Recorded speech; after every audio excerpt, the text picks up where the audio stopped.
welcome to the She's Tech podcast. This is a space for growth, inspiration, and change. Here we talk to women in tech about things that matter: career and life, leadership and motherhood, breaking barriers, and making breakthroughs.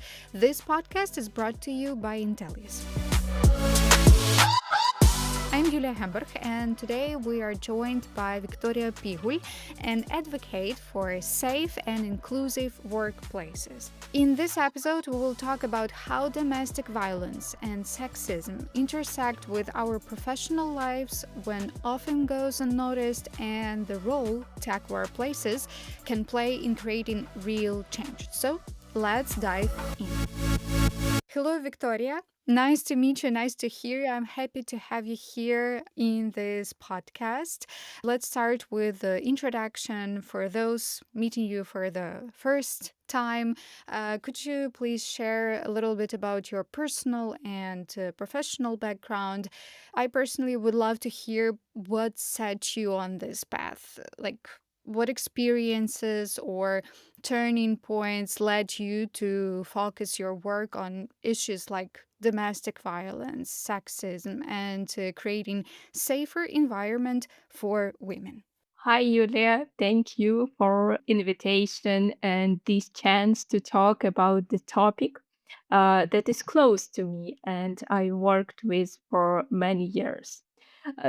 Firstly, I have identified as a feminist for a long time. I was an activist in different community organizations, and honestly, like many feminists, I came to this topic through my own experience.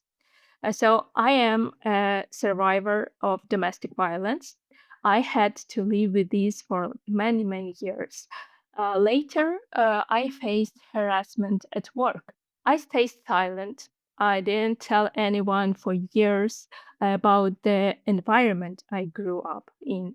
But while studying the uni, I met the editor of one of the sociology journal, and then I decided to write an article and share a part of my story. And honestly, to my surprise, I received such a huge support from the readers of this journal. So that gave me a lot of confidence. I started to act. I started to find like minded women in communities. I worked in NGOs advocating for women rights and all these spheres that mattered to me. This led me to activism, of course, where I wrote articles about domestic violence. I spoke at different events at different levels to raise awareness about the problem.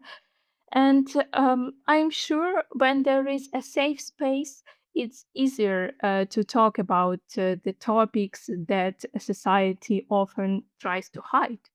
So basically, that's my story. Now I'm working at Intellias, like talent marketing specialist, and I am a part of She's Tech community, and this supports me really in the good way. Yeah, thank you, Victoria, for sharing.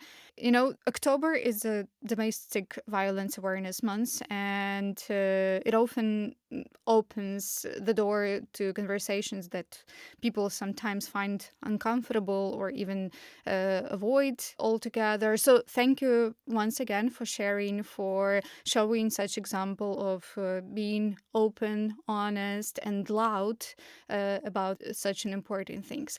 Let's dive a bit deeper into why we should talk about it. So, why do you personally believe it is so important that we push past that discomfort and bring these discussions into both our personal lives and our professional spaces as well? Yeah, sure think that the topic of violence is hard for each of us and for society as a whole. Domestic violence is even harder because it seems to be personal, our own business. And I believe that violence is a social issue, it's wider. We often don't think about the problem if neither we nor our loved ones, our closest people, um, have faced it. That's why domestic violence awareness month matters. I can give like a simple example from my own experience. When I was a child, I knew the neighbors could hear what was happening in my house. And my only dream was that one day they would call police because I couldn't do it myself. But that never happened. So, Domestic Violence Awareness Month helps show that this problem is real and this problem is huge. It lets us to hear survivors' voices, like see real numbers, what is happening in our countries with domestic violence, and learn how to not stay silent because there is no guarantee that this harassment, abuse, violence won't happen to us. So we need to break the taboo around the violence problem. And I believe that the more we know about the problem, the better we understood how to help and how not to stay silent.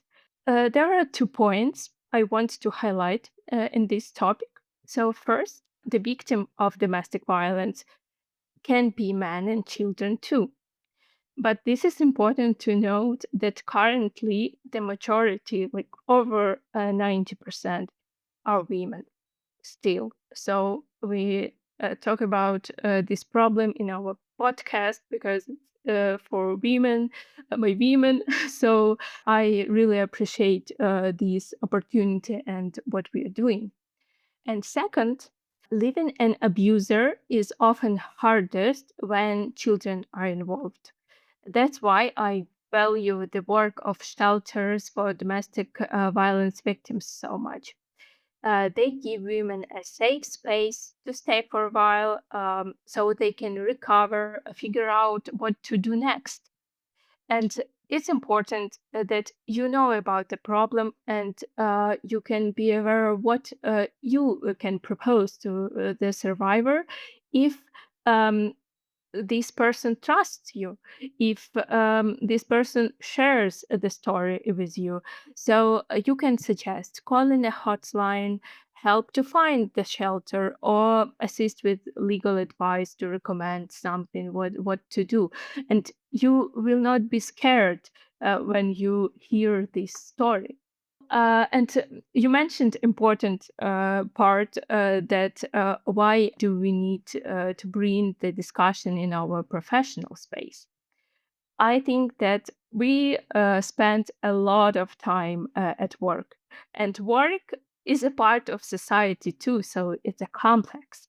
And I really appreciate that at Intellias we have the women's community, and through these communities we can create safe spaces, we can educate and learn from each other, and this is a really important part of our job as well, to be aware, to stay connected, and to learn from each other.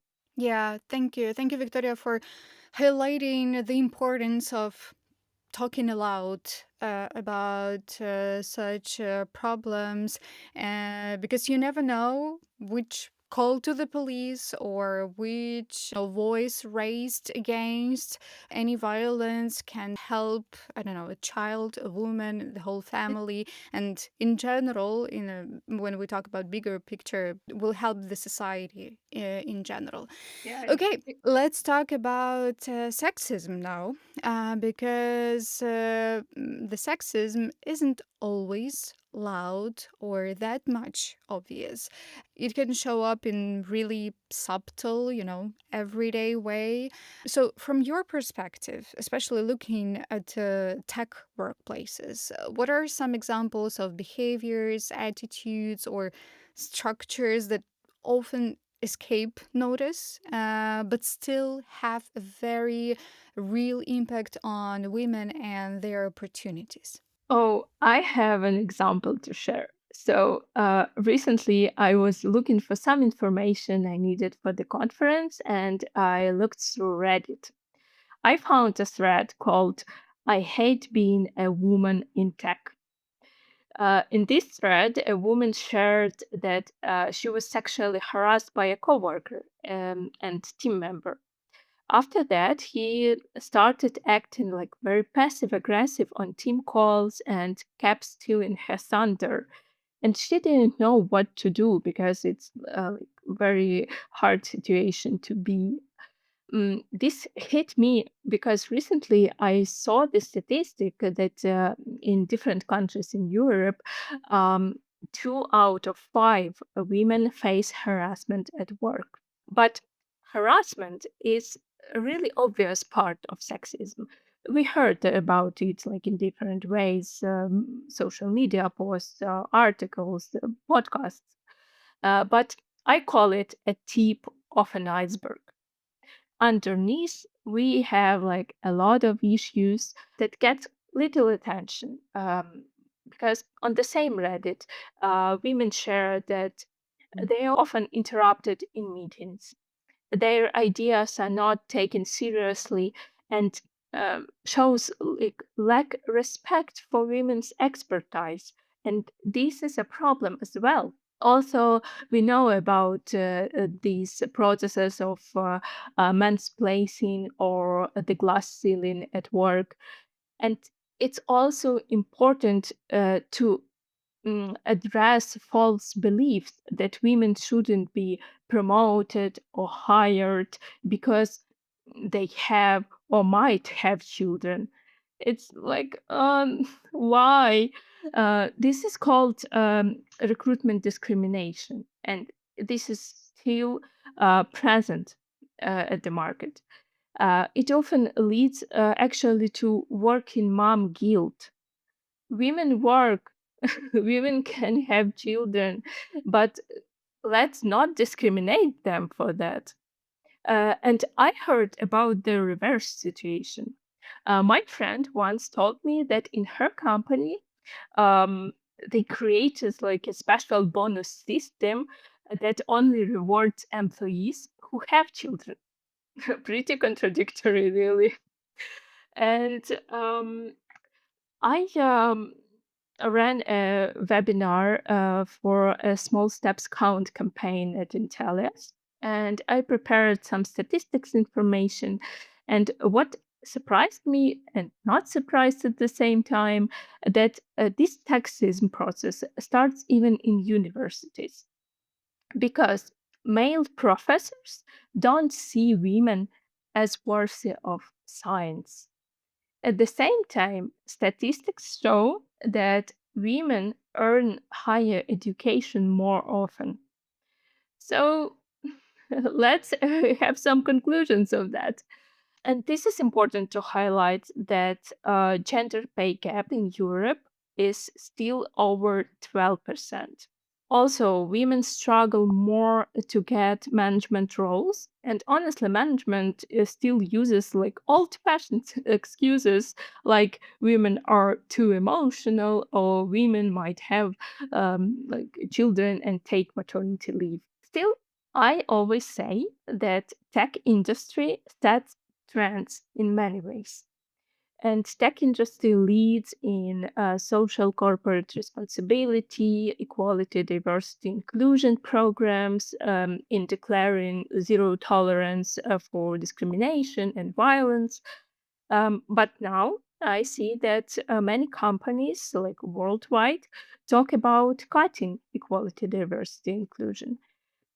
They say it's not a priority for now, or it's just a trend caused by different politics. I'm not sure, but I am pretty sure that in case this trend will continue, we will erase progress that we have in this direction and roll back like 10 years or more. So I hope it will not happen, and we're doing our best to advocate for equality, diversity, and inclusion. Yeah, I totally agree. I also see the situation is like evolving, but still, I'm really hopeful that we're going to manage it somehow and the world won't go that much crazy. Yeah. So, talking about some examples, you also mentioned at the beginning of our conversation that you've also, in your professional work, you've also seen how abuse can escalate. And I think that pretty much often it can escalate quietly over time. So, for those of us who want to be more aware and supportive, what are some early warning signs that, I don't know, friends, colleagues, or even managers should pay attention to if they suspect some might be at risk? Yeah, this is a really important question because it's really a sensitive situation. So if a person faces harassment, abuse, or a kind of violence, she or he may close off, become distracted, avoid team gatherings, offline meetings, and something like this. Of course, changes in behavior don't always mean violence, but this is a signal that needs a careful approach. Because for a victim, physical or psychological abuse often feels painful. It's scary to speak up because victim blaming is still a real problem in our society. What can we do? I think that it could work if companies launch training programs for managers on how to communicate when harassment cases happens at work, for example. It's a sensitive topic, so acting only on instinct or intuition can make things worse. And I think it's important to create clear anti harassment policies. So to have step by step instruction what to do when the incident occurs. At Intellis, we have such a policies. Also, we have an ethic committee that is authorized to handle such cases. I think this is a good practice, and this is really helpful to deal with some cases if they occurs. I think those measures are really helpful. So when company even just declare that they are against it, they have some processes how to manage it. They have some dedicated committees to look for it. I think it significantly can help the overall situation and prevent some of the abuse or violence cases. Okay, let's talk a bit more about workplaces. And over the past few years, our workplaces transformed into remote or hybrid ones. Even though some companies are trying to be back to the normal format, still the majority of companies are on remote as for now. And um, while this creates some kind of flexibility, it can also create some new dynamics for people who might be facing abuse or harassment. So, from your perspective, what unique challenges and maybe even opportunities for support come with working remotely? Yeah, you're really right about it because remote work can be a challenge for people facing domestic violence because this line between work and home it disappears, and for this person, home can already be a dangerous place. There is less personal contact. And if this person is left alone with the problem, even more, it's really hard to open up, to speak up, and to share what is happening with you. It's become harder to ask for help, even. Also, there are also risks of cyber harassment when someone spends more time online and less time offline in the outside world. An example of it is COVID pandemic. Because after that, many countries reported a rise of domestic violence during lockdowns. It's because people spend all the time together in these closed space, and it raised the violence, of course. But there can also be some opportunities for the victims. For example, the victims can take online consultations anytime, calling hotlines, lawyers, anonymous support services, psychotherapists, or even use support from company from some programs. But as long as the abusive partner is not working from home as well. And I want to highlight that companies can also provide some online access to psychotherapist sessions or legal help. And I hope that the more people know about the problem, it will be easier for them to ask for help. Yeah, Yeah. thank you. Thank you. Yeah, it's really important to have that many tools, and the most important to have the ability to use them as well. This is important to understand and to maybe, I don't know, to separate yourself from your partner, for example, at home, if you have any kind of issues, just to take some time and just to use some tools that can help, can actually help. Okay, let's talk a bit more about some other obstacles on this way, about some misconceptions, because there are a lot of them around abuse and harassment.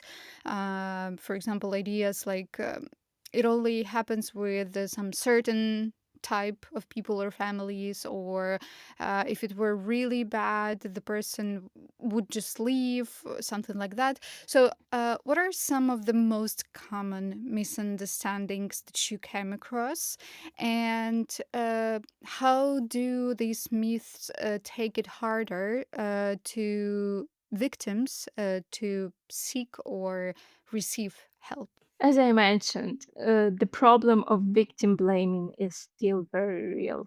We can take a look at the comments to posts in social media about violence or harassment cases. Many people still think the victim provoked or the victim is someone to blame. We must really break this belief because there is only one truth. The abuser make a choice to act, and only the abuser are responsible for what they do. And moreover, such views that the victim is someone to blame push victims to hide the cases of harassment. That's why when some organizations or legal support run some surveys and publish some reports about domestic violence or harassment cases, they always say the numbers reflect only documented cases. It's police reports, official complaints, and so on. But sadly, the real numbers are much higher. So these um, misconceptions, misunderstandings of violence and harassment, they hide the real situation. And we may not know what is the real situation, the real numbers of it. Mm-hmm. Yeah, yeah, thank you. I agree 100%. And I think it's our joint responsibility to work against it, to start from yourself, to just notice what each of us say on such topics. Start from yourself, and then maybe encourage someone else to do the same, to check your language. Even start with language. It's the simplest way to start. Okay, thank you. And usually we wrap up each of our conversation with some useful advices that our listeners can live with. So, for someone who is listening right now to our episode and who is maybe worried about a friend, a colleague, or even a family member, what's one safe, practical step they can do today to start supporting that person, and which is important, without putting them into a greater danger? Yeah, you're right. This is important for us to remember that victims of abuse, violence might not fully understand what is happening for them. Violence often changes the way person thinks or sees the reality. Because of this, they may doubt themselves and feel confused about their own experience. So, one step and important rule, I would say, is not to interrogate. Don't ask details or leading questions. Don't share your own guesses about what might be happening. Because even with our good intentions, this can scare the person or make them shut down. So if you suspect something is wrong, you can gently ask a simple, open questions like, "Are you okay? Is there anything I can do to help?" Or even, "Do you need help?" But asking these, you will show this person that you care, you're ready to listen, but avoid putting pressure to talk or even take action. It could be worse if we do it. And maybe one more thing that I would like to highlight is please support or start equality, diversity, inclusion initiatives in your workplace or community, because even a small actions, small steps like organizing a discussion, sharing some resources, um, I don't know, supporting groups, meetings with experts, it can make a real difference and help us to create safer spaces for everyone.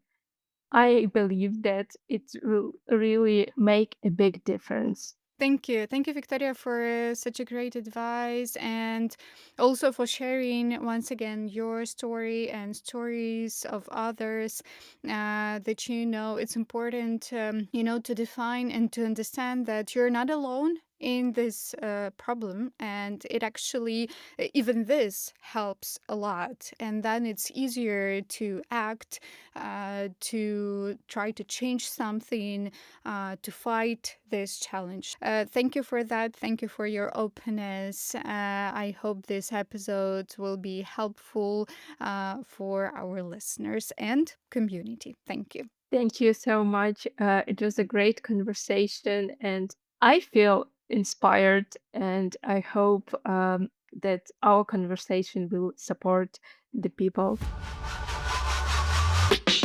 Thank you for tuning in to the She is Tech podcast. We hope today's conversation with Viktoriia Pihul reminded you that breaking the silence on domestic violence and sexism starts with awareness. But real change comes from action. Listening without judgment, speaking up when something feels wrong, and creating workplaces where safety and respect are non negotiable. Our mission is to unite and inspire women in tech. Be part of our community by following the She is Tech LinkedIn page. Just follow the link in the episode description. You can also share this episode to help us amplify women's voices. And don't forget to subscribe. We've got more interesting conversations coming. Until next time, take care and keep striving for change.